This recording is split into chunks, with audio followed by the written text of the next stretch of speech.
TDM के कूट कटाई से क्या उड़ जाते हैं तुम्हारे होश? टेक इट इजी बॉयज, आ गया हूँ मैं भरने तुम में थोड़ा जोश। विक्टर की टिप्स लो और कर दो अपने एनिमीज को बेहोश। सीजन 2 टिप 1, सही एमो और सही गेमो। अब बंटाई लोग, जब बात आती है टीडीएम की तो यहाँ फाइट्स मेनली क्लोज रेंज से लेके मिड रेंज वाली होती हैं, क्योंकि घर के कलेश और टीडीएम के लफड़े हमेशा बेस्ट इसी रेंज में होते हैं। तो यहाँ पे तुम्हें वेपन्स भी उसी टाइप के यूज करने पड़ेंगे। मैं पसंद करता हूँ गाइस यूएमपी और एकेएम जैसे वेपन्स, क्योंकि ये क्लोज से मिड रेंज में बहुत ही बढ़िया परफॉर्म करते हैं। और अगर तुम्हें कोई वेपन प्रैक्टिस करनी हो तो वो तुम अपने टीडीएम में यूज कर सकते हो। ये टिप उन पंटरों के लिए थी जो एक तीर से 2 निशाने लगाना पसंद करते हैं। अब यार देखो, अटैचमेंट्स के बारे में मैं ज्यादा ज्ञान नहीं दूंगा, क्योंकि सीजन 1 में मैं ऑलरेडी काफी सारे अटैचमेंट्स का ज्ञान दे चुका हूँ। पर अगर तुमने वो एपिसोड नहीं देखा तो अम्मा बहन पे आ जाऊंगा मैं इनकी। Control victor control. पर टीडीएम की बात करें तो यहाँ पे अटैचमेंट्स के मामले में तुम्हारे को लेजर ग्रिप एकदम बेस्ट लगेगी, क्योंकि इसका बुलेट स्प्रेड काफी कम हो जाता है। और बैरल एक्सटेंडर तुम यूज कर सकते हो, जिससे तुम्हारा मिड रेंज में बुलेट ज्यादा इफेक्टिव रहेगा। टिप 2, फिसलो मगर प्यार से। जब बात आती है टीडीएम मास्टर करने की तो स्लाइड को कैसे भूल सकते हैं यार। एनीवे, टीडीएम के सेटिंग्स में तुम्हें अपने स्लाइड का ऑप्शन ऑन रखना है, फिर तुम कर पाओगे ऐसी खतरनाक चीजें। अब स्लाइड मुझे सबसे ज्यादा पसंद आता है भागने के लिए। जैसे जब मैं डैमेज देता हूँ एनिमीज को और मुझे लगता है कि मैं ये फाइट शायद अभी नहीं जीत पाऊंगा, तो फटाक से एक स्लाइड करके मैं कवर में चला जाता हूँ और एनिमी से बच जाता हूँ। थोड़ी सी हीलिंग रिवाइव कर लेता हूँ। और याद रखो, स्लाइड करके भागना कोई गलत काम नहीं है। इनफैक्ट आप काफी कूल लगते हो, कुछ ऐसे।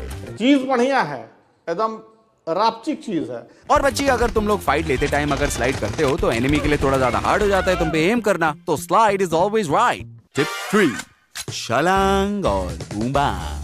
अब पंटर लोग, ज्यादातर एनिमीज तुम्हारे टीडीएम में कवर में रह के खेलते होंगे, है ना? सबने देखा होगा कैसे छुप छुप के खेलते हैं। अब ऐसे में तुम्हें जंप शॉट्स का यूज करना है, क्योंकि 1v1 के बाद जब भी मेरा एनिमी कवर में जाता है तो यहाँ पे मैं जंप शॉट यूज करके उसे आसानी से फिनिश कर देता हूँ। तो दोस्तों, अब कूद कूद के बताओ। अब कूद के बताओ sine of 270 degree plus theta बराबर। जंप शॉट यूज करते टाइम ये एक चीज बहुत होने वाली है गाइस, तो इसको अवॉइड करने के लिए तुम या तो दीवार से थोड़ा दूर जाके जंप शॉट यूज कर सकते हो, या फिर सेटिंग्स में जाके क्लाइंब ऑप्शन को सेपरेट पे सेट कर सकते हो, जिससे तुम्हारा ये प्रॉब्लम दोबारा होगा ही नहीं, क्योंकि अब क्लाइंब और जंप का बटन तुम्हारा सेपरेट हो चुका है। टिप 4, ट्रिक एक ट्रीट।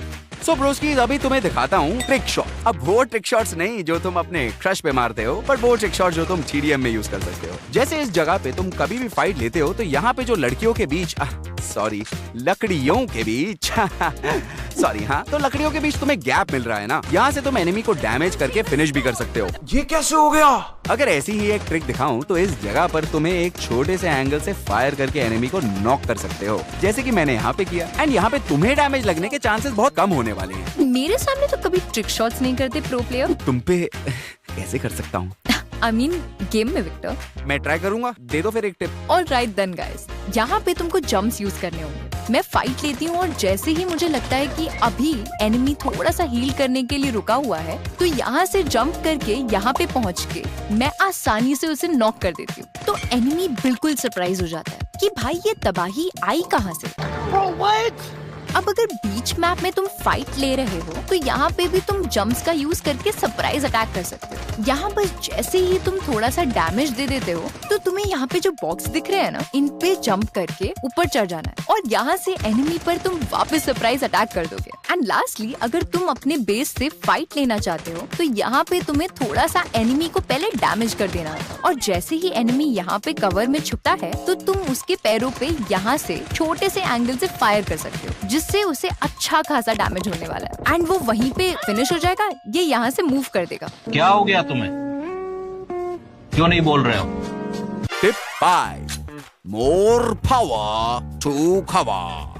ये तो तुम्हें अभी तक पता चल गया होगा कि कवर में रह के फाइट लेना बहुत जरूरी होता है ना गाइस। अब टीडीएम में सेम चीज तुम्हें करनी है, लेकिन यहाँ पे तुम्हें ट्राई करना है कि तुम ऐसे कवर के पीछे रहो जहाँ पे तुम्हें साइड एंगल अच्छा सा मिल रहा हो। एक अच्छे से साइड एंगल से फाइट लेके अगर तुम वहाँ से डैमेज हो रहे हो तो दूसरे साइड पे जाके तुम्हें एनिमी से फाइट लेनी है। अब इसे तुम थोड़े से अनप्रिडिक्टेबल हो जाते हो और तुम्हारा जो एनिमी है कंफ्यूज हो जाता है कि तुम नेक्स्ट कहाँ से वार करने वाले हो। पर गाइस याद रखना कि सेम पैटर्न को बार बार यूज मत करना, वरना एनिमी तुम्हें प्रेडिक्ट कर लेगा और तुम्हें आसानी से नॉक कर देगा और तुम्हारे वाले टीममेट भी बोलते रह जाएंगे। भाई जिंदा रहते थे ना तो किसी का नाम ही नहीं रहता था भाई।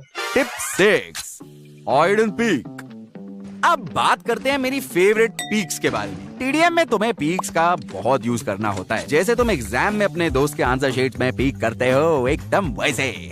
लेकिन गेम में पीक करना बिल्कुल ठीक है। तो गाइस, जैसे मैंने एपिसोड के शुरुआत में बताया था कि टीडीएम मैप्स बहुत छोटे होते हैं, तो तुम हर बार पीक का जो यूज है वो अच्छे से तभी कर पाओगे जब तुम नो स्कोप यूज करोगे। नॉर्मल पीक से नो स्कोप पीक में तुम्हें ज्यादा फील्ड ऑफ व्यू मिल जाता है, तो इससे तुम्हें जो एनिमी है वो ज्यादा क्लियरली दिखने वाला है और तुम्हारे एम जो है वो ज्यादा इजीली हो जाएगा। No scope shooting for more scope shooting. Tip 7, टापा मैप्स। टीडीएम की बात आते ही तुम्हारे माइंड में सिर्फ एक ही मैप आता होगा। कैसा लगेगा अगर तुम टीडीएम खेल रहे हो पर तुम्हारी क्लासिक्स की जो फाइट है उनकी भी प्रैक्टिस हो जा रही है। ऐसा तुम तभी कर पाओगे जब तुम रॉयल असॉल्ट टाइप्स मैप खेलोगे। यहाँ पे तुम्हें सैनॉक लेवेक और इरेंगल के रैंडमली मैप्स के लोकेशंस मिलेंगी जिन्हें तुम टीडीएम की तरह खेल सकते हो। यहाँ पे बार बार रिस्पॉन होने का मजा लो और साथ साथ क्लासिक्स की प्रैक्टिस भी बढ़िया कर लो। बाकी देखो गाइस, अरीना आर्केड छोड़ के वाव मोड में भी बहुत सारे मैप्स हैं, लेकिन वो सब हम वाव मोड के एपिसोड में कवर करेंगे। टिप 8, टू डू नहीं, टू नॉट डूज। बंटाई लोग, मैं हमेशा तुम्हें बताता हूँ कि तुम्हें क्या करना है, पर आज ये भी सुन लो कि टीडीएम मैच में क्या नहीं करना। नंबर 1, टीडीएम मैप्स में तुम्हें बड़े स्कोप्स जैसे कि 3x 4x यूज नहीं करनी है, क्योंकि यहाँ के मैप्स बहुत छोटे हैं। यहाँ पे रेड डॉट होलोग्राफिक यूज करने बेस्ट होंगे अगर तुम्हें कुछ स्कोप चाहिए भी। नंबर 2, बेस से रश करने जा रहे हो तो कभी भी एक साइड से बार बार रश मत किया करो। ऐसा करोगे तो एनिमी के लिए तुम प्रेडिक्टेबल हो जाओगे। एनिमी तो एक ही जगह पे बैठ के तुम्हें हर बार आसानी से नॉक कर देगा, फिर उसे बोलते रहना कि मेरी बंदूक से निकल गई, मेरी जान छूट गई। नंबर 3, एक जगह पे बहुत देर तक कैंप मत करो। देखो गाइस, लाइफ में आलसी रहो वो तुम्हारी मम्मी की टेंशन है, लेकिन गेम में मत रहना। नेक्स्ट टाइम अगर वहीं बैठे रहोगे तो एनिमी तुम्हें आसानी से फिनिश कर देगा। तो 2-3 फिनिश के बाद एटलीस्ट अपनी लोकेशन चेंज करते रहो, बाद में ये नहीं कि विक्टर भाई ने बताया रे। नंबर 4, गाइस दिल से सजेशन दूं तो एम असिस्ट ऑफ रख के सारे मैचेस खेलना शुरू कर दो, क्योंकि टीडीएम खेलोगे तो वहाँ तो तुम्हारा एम असिस्ट अच्छे से काम करेगा, लेकिन जब तुम 1v1 करना चाहोगे तो वहाँ पे बाय डिफॉल्ट तुम्हारा एम असिस्ट ऑफ हो जाएगा। ऐसे में बेहतर है कि तुम एम असिस्ट ऑफ पे ही प्रैक्टिस कर लो, फिर एम असिस्ट ऑन हो या ऑफ हो क्या फर्क पड़ता है। पूरा ज्ञान लेने के बाद अभी बारी आती है तुम्हारे टेस्ट की। तो टीडीएम में कैंपिंग तो बहुत लोग करते हैं और तुम्हारे साथ भी ऐसा बहुत बार हुआ होगा जब एनिमीज तुम्हें बेस पर ही पिन करके रख देते हैं। इस सिचुएशन में मुझे बताओ अपने लिए एक ओपनिंग कैसे क्रिएट करोगे, और हाँ, अपना जवाब कमेंट सेक्शन में जल्दी से बताना और देखते हैं किसमें कितना है दम। तो गाइस, टीडीएम के सीक्रेट्स तो मैंने तुम्हें बता दिए हैं, पर अगर इस टिप्स की नदी को तुम सूखता हुआ नहीं देखना चाहते तो गाइस लाइक शेयर और सब्सक्राइब ठोको, और मैं टिप्स की बारिश लाता रहूंगा। तब तक के लिए गाइस बाय बाय।